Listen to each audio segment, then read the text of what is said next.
जैसा कि ज्योतिष दीप चैनल के भाग 36 में आप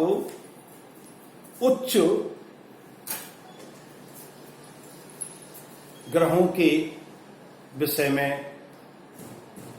सुन रहे थे, ज्ञान प्राप्त कर रहे थे। उसी कड़ी में, उसी ज्ञान वेला में जो ग्रह जिस राशि में उच्च के होते हैं उससे 7वीं राशि में वह नीच के फल प्रदान करते हैं। उच्चता और नीचता, जो ग्रह उच्च शिखर पर उच्च प्रकार के, अच्छे प्रकार के कार्य कराते हैं, मान सम्मान दिलाते हैं, वही ग्रह अपनी उस उच्च राशि से 7वीं राशि में निम्न प्रकार के कार्य कराते हैं और निम्न प्रकार के फल प्रदान करते हैं, जिससे जातक उन नीच कार्यों से घृणित होता है, पीड़ित होता है और अनेक प्रकार की लज्जा का अनुभव करता है। जैसा कि मैंने कहा था कि सूर्य मेष राशि में उच्च के हैं और मेष से 7वीं राशि तुला है। जब ये सूर्य तुला राशि में संचरण करते हैं तो वो अपनी नीच राशि में संचरण करते हैं और जातक के अंदर नीच राशि के कार्य से प्रभावित करते हैं। इसी प्रकार से जो चंद्रमा वृष राशि में उच्च का था, वही चंद्रमा अपनी वृष राशि से 7वीं राशि वृश्चिक राशि में नीच के हो जाते हैं। जो राहु मिथुन में उच्च का था, वह राहु मिथुन राशि से 7वीं राशि धनु राशि में नीच के हो जाते हैं। जो बृहस्पति कर्क राशि में उच्च के थे, वो बृहस्पति मकर राशि में नीच के बन जाते हैं, नीच के फल देते हैं। जो शुक्र कन्या राशि में, जो बुध कन्या राशि में उच्च के थे, वे कन्या राशि से 7वीं राशि मीन राशि में नीच के हो जाते हैं। तथा जो शनि तुला राशि में उच्च के थे, वे शनि तुला राशि से 7वीं राशि मेष में नीच के हो जाते हैं। जो शुक्र मीन राशि में उच्च के थे, वह शुक्र मीन राशि से 7वीं राशि कन्या में नीच के हो जाते हैं। इस प्रकार से उन्हें आप देखेंगे कि मेष राशि में शनि नीच के, मिथुन राशि में केतु नीच के, कर्क राशि में मंगल नीच के, कन्या राशि में शुक्र नीच के, तुला राशि में सूर्य नीच के और वृश्चिक राशि में चंद्रमा नीच के तथा धनु राशि में राहु नीच के और मकर राशि में गुरु नीच के तथा मीन राशि में बुध नीच के हो जाते हैं। और ये अपने दशा काल में जातक को अनेक प्रकार की कष्ट में पीड़ादायक फल प्रदान करते हैं, जिनके विषय में हम बहुत सूक्ष्म रूप से आपको ज्ञान करा रहे हैं कि जब सूर्य मेष राशि में नीच का हो जाता है तो जातक को पापी बना देता है। अर्थात जातक अपने जीवन काल में अनेक प्रकार के पाप कर्म करता है और उसको उससे घृणा भी होती है और वह लज्जित भी होता है पाप कर्म करने से, तथा बंधु बांधवों की सेवा में कमी हो जाती है। जब नीच का सूर्य होता है तो अपने भाई बंधुओं की वह सेवा नहीं करता, जिससे भाई बंधु उससे अत्यधिक प्रसन्नचित नहीं रहते और प्रसन्न भाई बंधुओं की अप्रसन्नता के कारण से उसके जीवन के अनेक कार्य अधूरे रह जाते हैं। इसी प्रकार से जब चंद्रमा नीच का होता है तो अपने दशा काल में चंद्रमा अनेक प्रकार के जातक को रोग प्रदान करता है तथा धन अधिक खर्च होता है और उसके पास में धन अल्प मात्रा में रह जाता है, जिससे वह भावी जीवन के लिए बड़ा चिंतित रहता है। नीच का चंद्रमा जातक को अनेक प्रकार की नीच हरकत, नीच प्रकृति, नीच कार्यों की ओर प्रेरित कर देता है, जिससे पग पग पर उस जातक को बहुत ही लज्जा और हीनता की भावना का अनुभव करना पड़ता है। नीच का मंगल जातक के अंदर कई नीच प्रकृति पैदा कर देता है। जो उच्च का मंगल एक वीरता, सूरवीरता प्रदान करता था, वही नीच का मंगल असहाय, कमजोर व्यक्तियों को सताने कराने का कार्य कराने लगता है, जिससे समाज में उसकी प्रतिष्ठा खराब होती है। नीच का मंगल कृतघ्न कर देता है। कृतघ्नता कहते हैं कि किसी के किए हुए कार्यों का एहसान मानना। यदि कोई व्यक्ति कष्ट मुसीबत के समय किसी भी प्रकार की सहयोग करे, सहायता करे और उससे जातक को लाभ प्राप्त करे, तो नीच का मंगल वाला जातक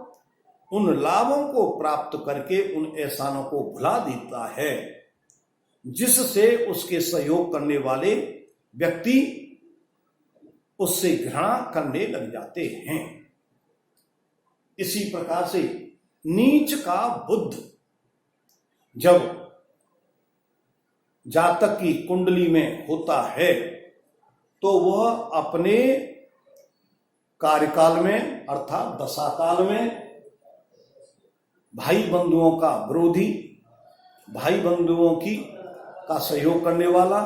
नहीं होता है और भाई बंधु कोई भी अच्छे काम करते हैं उन सब का वह विरोध करता है, जिससे उसकी प्रतिष्ठा दिन प्रतिदिन निम्न होती जाती है। नीच का बुध के अंदर, जातक के अंदर चंचलता पैदा कर देता है तथा उसकी उग्र प्रकृति बन जाती है।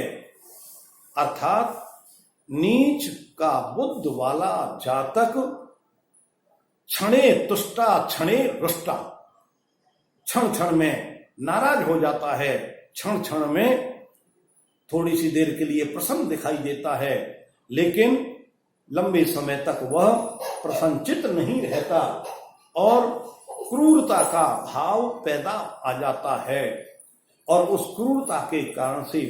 उससे अन्य लोग परेशान रहते हैं। नीच का बृहस्पति जो देवों का गुरु है, जो ज्ञान का भंडार है, अनेक प्रकार की प्रतिष्ठा देने वाला है, जब वही बृहस्पति किसी जातक की कुंडली में नीच का हो जाता है तो अपने दशा काल में जातक से इस प्रकार के कार्य कराता है कि वह जातक दुष्टता की श्रेणी में आता है, अनेक प्रकार के घिनौने कार्य संपन्न करा देता है, जिससे उसकी समाज में प्रतिष्ठा नहीं रहती है और अनेक प्रकार के उसके ऊपर आरोप प्रत्यारोप भी लगते हैं, जिनसे उसकी प्रतिष्ठा उत्तरोत्तर गिरती रहती है। तथा नीच के बृहस्पति वाला जातक अपयश का भागी बनता है और अपयश संसार में एक ऐसा गुण है, अवगुण है कि यदि जातक को किसी भी जातक को भोजन या अन्य पौष्टिक पदार्थ नहीं मिले और उसको लगातार उत्तरोत्तर ज्ञान के साथ में मान सम्मान मिलता रहता है, तो जातक अपने में बड़ा गौरव का अनुभव करता है। और जिस जातक को नीच के बृहस्पति के कारण से समाज में बार बार अपयश कलंकित किया जाता है, तो वह जीते रहते हुए मृत्यु से भी बुरी परिस्थिति में आ जाता है। इसलिए नीच का बृहस्पति बहुत ही जीवन काल में अपयश दिलाने वाला होता है। नीच का शुक्र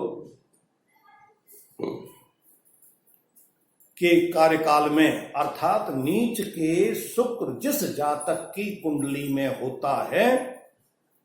उस जातक को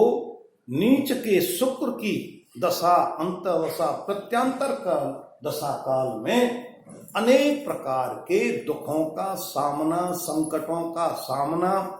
मुसीबतों का सामना करना पड़ता है, जिससे वह बहुत ही पीड़ित रहता है। नीच का शनि जातक को दरिद्री बना देता है और आप जानते हैं कि मनुष्य के जीवन में दरिद्रता सबसे बड़ा कलंक है, सबसे बड़ी पीड़ा का विषय है। जो जातक अपने जीवन काल में दरिद्री रहते हैं, उनके पास में धन नहीं रहता है, भोजन की व्यवस्था नहीं होती है, वस्त्रों की व्यवस्था नहीं होती है, रहने की व्यवस्था नहीं होती है, वो जातक अपने जीवन काल में दरिद्री कहलाते हैं। और ये दरिद्रता का रूप शनि, नीच का शनि प्रदान करता है। तथा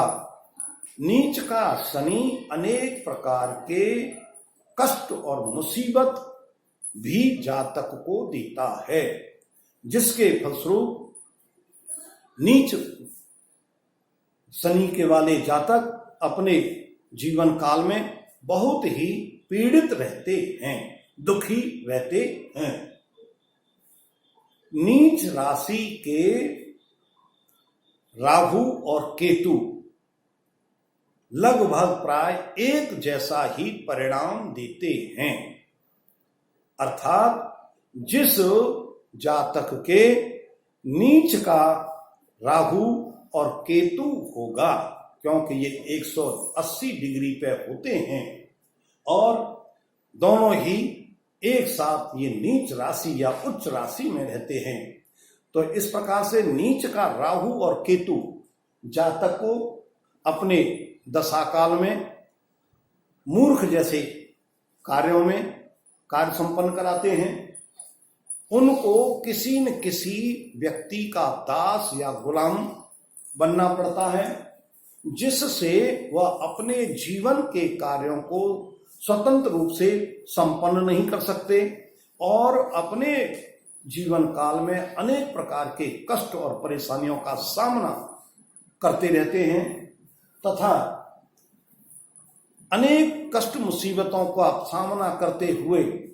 ईश्वर के ऊपर, भगवान के ऊपर अनेक प्रकार के आरोप प्रत्यारोप लगाते हुए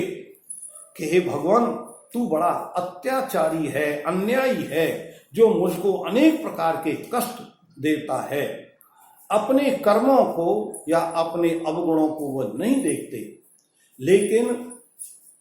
भगवान के ऊपर अनेक प्रकार के आरोपों के फलस्वरूप उनको ये फल प्राप्त होता है कि वो अपने जीवन के अंतिम भाग में कुछ कार्यकाल तक सुखों का अनुभव करते हैं। ये बड़ी विचित्र और विशेष बात देखने को मिलती है। इस प्रकार से आप ज्योतिष दीप चैनल के माध्यम से ये नीच ग्रहों का जातक के जीवन में क्या क्या फल मिलते हैं उनका अवलोकन करेंगे, उनको ध्यान से सुनेंगे और अपने जीवन काल में उनका प्रयोग करेंगे, तो उससे आपको और अनेक दूसरे व्यक्तियों को विशेष लाभ प्राप्त होगा और वह लाभ आपके लिए कल्याणकारी सिद्ध होगा तथा दूसरों के लिए भी कल्याणकारी होगा। इस वीडियो को आप ध्यान से देखें, सुनें, लाइक करें, शेयर करें और कल्याण के भाव को प्राप्त करें। कल्याणम अस्तु।